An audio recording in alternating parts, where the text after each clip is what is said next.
एक जगह पर एक व्यक्ति के यहाँ, बड़ा व्यक्ति भजनानंदी था, बहुत भजन करने वाला आदमी था, खूब भगवान की पूजा करने वाला, पाठ पूजा करने वाला था।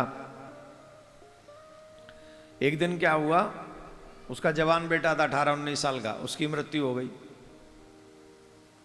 महाराज दिन में 3-3, 4-4 घंटे पूजा करता था और उसके जवान बेटे की मृत्यु हो गई।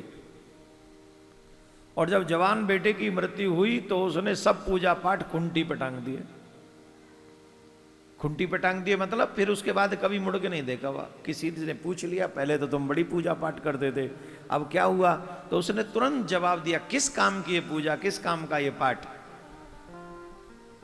क्या करना है इसका, कोई लाभ नहीं है। कहां गया वो भगवान जब मेरा बेटा गया था? तो इतना बड़ा कष्ट कब हुआ? ये बात मन में क्यों आ गई? क्योंकि हमने भगवान से सकाम भक्ति की इच्छा रखी कि हम भजन करते रहेंगे तो हमारे घर में कोई असुविधा नहीं होगी। अरे भाई, ज्ञान अगर होगा ना हमको तो कभी ये तकलीफ आएगी ही नहीं। आप इस बात को ऐसे समझो जैसे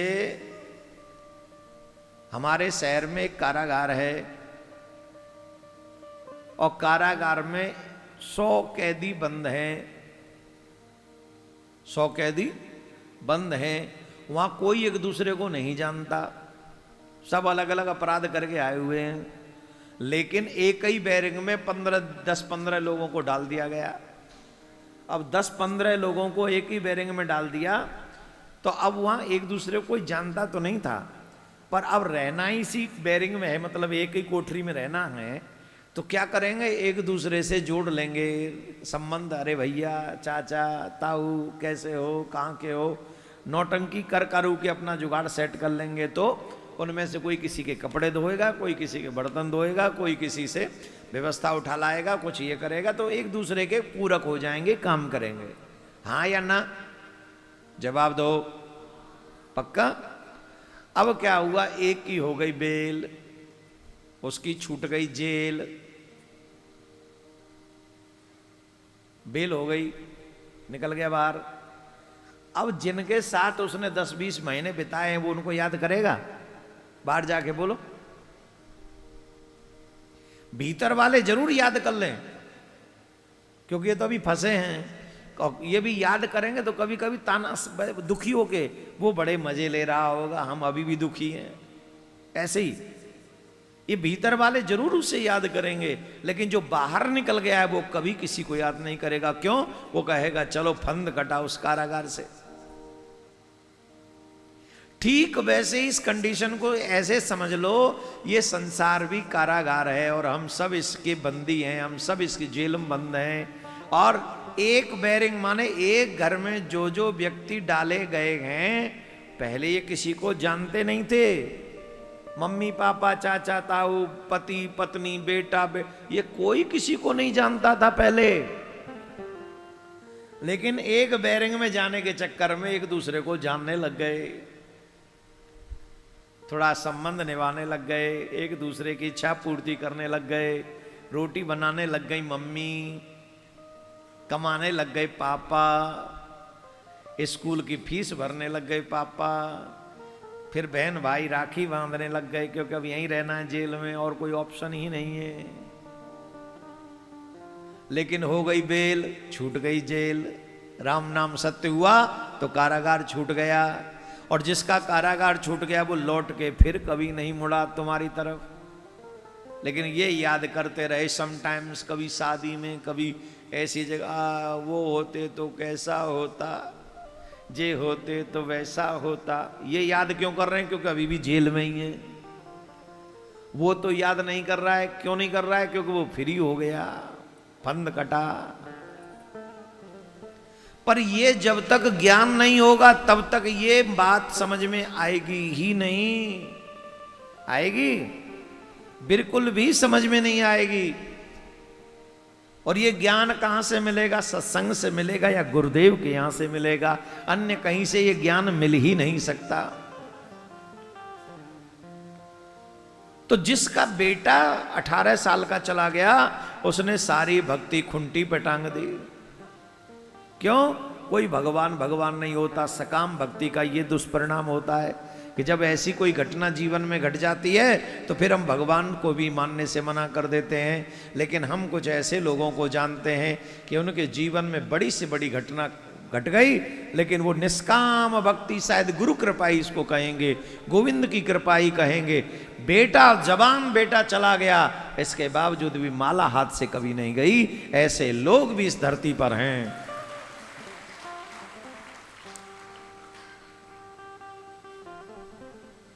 इसका मतलब है गोविंद की कृपा है, उन्हें वो दुख भी गोविंद से दूर नहीं कर सकता। क्यों? ये तो संसारिक क्षणिक रिश्ते हैं। यहां भजन से कोई लेना देना नहीं है, सबका अपना अपना प्रारब्ध है। कोई 10 दिन की जेल में आया है, कोई 100 साल की जेल में आया है, कोई 50 साल के लिए जेल में आया। ये सब जेल ही तो है। अरे आप इस जेल को अपना घर समझ रहे हो, ये तुम्हारा दुर्भाग्य है। इस जेल में रहकर, अच्छा जेल एक चीज के लिए बहुत अच्छी है, संसार के तमाम परेशानियां नहीं है यहां। हमें एक काम अच्छा कर सकते, जब समय मिले माला करो तो जेल भी तपस्थली बन सकती है। तो वो काम हम लोग कर सकते हैं। एक ही चीज अच्छी है मानव जीवन में कि हम यहां पर बैठकर भगवान की भक्ति कर सकते हैं। धर्म वही है जिसमें भगवान श्री कृष्ण की भक्ति हो जाए। भक्ति में भी ऐसी जिसमें किसी प्रकार की कोई कामना न हो और जो नित्य निरंतर बढ़ती रहे। ऐसी भक्ति से हृदय में आनंद स्वरूप परमात्मा की उपलब्धि करके कृतकृत्य मनुष्य हो सकता है। इसीलिए मानव को प्रत्येक क्षण अपने सदगुरुदेव के चरणों में बैठकर सत्संग करना चाहिए, ज्ञान अर्जित करना चाहिए। जब ज्ञान अर्जित हो जाएगा तो संसारिक सुख और दुख आपको कभी सताएगा ही नहीं। राधे राधे बोलना पड़ेगा। अरे राम भजो, जोर से बोलना पड़ेगा। धर्म का फल मोक्ष, उसकी सार्थकता अर्थ प्राप्ति नहीं है। आप यहां जो कथा सुनने आए हैं, धर्म का फल क्या है? धर्म, अर्थ, काम, मोक्ष। मोक्ष तक पहुंचना ही हम सबका परम लक्ष्य है। धर्म का मतलब अर्थ अर्जन नहीं हो सकता। धर्म का मतलब है कि हम और आप सभी मोक्ष की तरफ आगे बढ़ें तो निश्चित तृप्ति प्राप्त हो जाएगी, इसमें कोई संशय नहीं है। बोलो राधे राधे। तो क्या करना चाहिए? एक चीज समझ लेनी चाहिए। वासुदेव परा वेदा, वासुदेव परा मखा, वासुदेव परा योगा, वासुदेव परा क्रिया, वासुदेव परम ज्ञानम, वासुदेव परम तपः, वासुदेव परो धर्मो, वासुदेव परा गति। हमको एक बात समझनी चाहिए, हम अगर ज्ञान स्वरूप श्री कृष्ण की प्राप्ति करना चाहते हैं तो ज्ञान भी श्री कृष्ण ही है। तपस्या कृष्ण की प्रसन्नता के लिए की जाती है, कृष्ण के लिए ही धर्मों का अनुष्ठान होता है।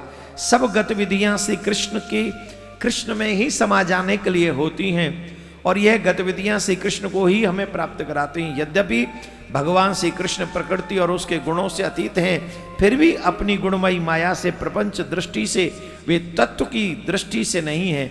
उन्हें ही सर्ग के आदि में इस संसार की रचना की है।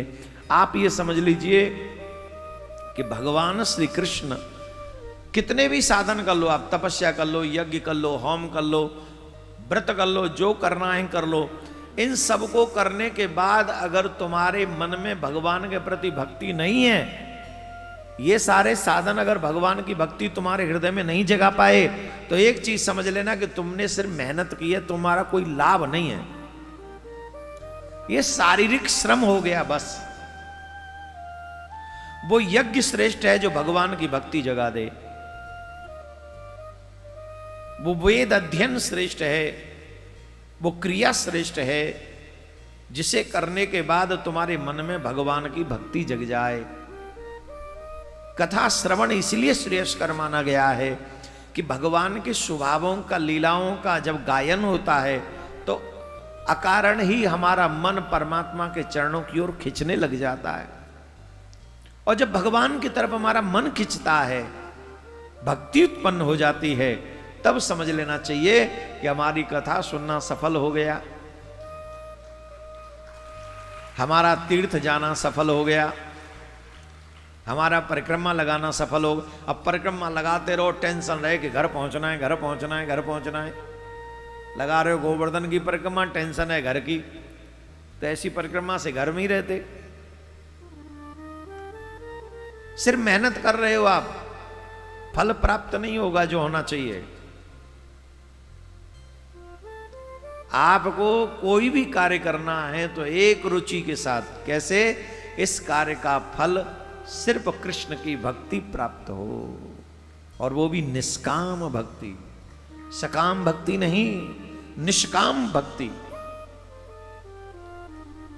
ये भगवान जब कृपा करते हैं ना, तब जाकर हमको ऐसे सुंदर सुयोग्य समय प्राप्त होते हैं जहां हमें ये प्राप्त हो सके, हम समझ सके कि भगवान की भक्ति हमारे जीवन में कितना आवश्यक है। भगवान श्री कृष्ण हमारे माता पिता हैं, उनको हमारी जितनी चिंता है शायद संसार में उतनी चिंता हमारी किसी को नहीं है, किसी को भी नहीं। भगवान श्री कृष्ण उदास थे, गोलोक में विराजमान थे। सर्वेश्वरी ने पूछा आप उदास क्यों हैं? तो वो कहते हैं मैं संसार के लोगों को देख रहा हूं। ये जो संसार के लोग हैं, नाना प्रकार के कर्म कर करके इन्हें कितना सुंदर जीवन मिला, मनुष्य योनि मिली, और मनुष्य योनि पाकर भी ये लोग जो है संसार के अन्य कार्यों को तो करते हैं पर अपने कल्याण की चिंता नहीं करते हैं, अपने उद्धार की चिंता इनको नहीं है। इनका उद्धार कैसे होगा इसकी चिंता ये नहीं करते। देखो ये जितने भी श्वान दिख रहे हैं ना रास्तों में, ये कभी न कभी जीव बने होंगे। ये जितने भी पशु दिख रहे हैं ना आपको, ये कभी न कभी जीव बने होंगे। ये जितने भी जड़ दिख रहे हैं आपको, पेड़ पौधे, ये कभी न कभी मानव बने होंगे। संसार में जो भी दृष्टिगोचर आपको हो रहा है, कछुआ, मछली, पक्षी, कबूतर, तोता, मोर, बंदर, गिलहरी, और क्या क्या नाम लो, कौआ, कुछ भी नाम ले लो आप, ये कभी न कभी मनुष्य बने होंगे। पर ये मनुष्य से ये क्यों बन गए? बोले इसलिए बन गए क्योंकि इन्होंने मनुष्य की योनि प्राप्त करने के बाद भी भगवत प्राप्ति का प्रयास नहीं किया, और भगवत प्राप्ति का प्रयास न करना इनको भारी पड़ा। अब क्या बन गए? बोले जो इन योनियों में ये पहुंच गए, मच्छर, मक्खी, बिल्ली, पता नहीं क्या क्या बन गए। पेड़ बन गए, पहाड़ बन गए, पड़े रहो। अब अजगर बन गए, सांप बन गए, छिपकली बन गए, और न जाने क्या क्या। क्यों? क्योंकि मनुष्य जब बने थे तब नाम नहीं गाया, तब सत्संग नहीं किया, तब अपने कल्याण की चिंता नहीं करी। क्या ये जो गलती वो कर चुके हैं, ये गलती हमको भी करनी है? हजारों बार सुनने के बाद, अनेकों अनेक दृश्य देखने के बाद यही गलती दोहरानी है हमको। हमने तो सुना है कि समझदार के लिए इशारा काफी है, यहां तो पूरी फिल्में दिखाई जा रही हैं, इसके बावजूद भी समझदार नहीं दिख रहे हम।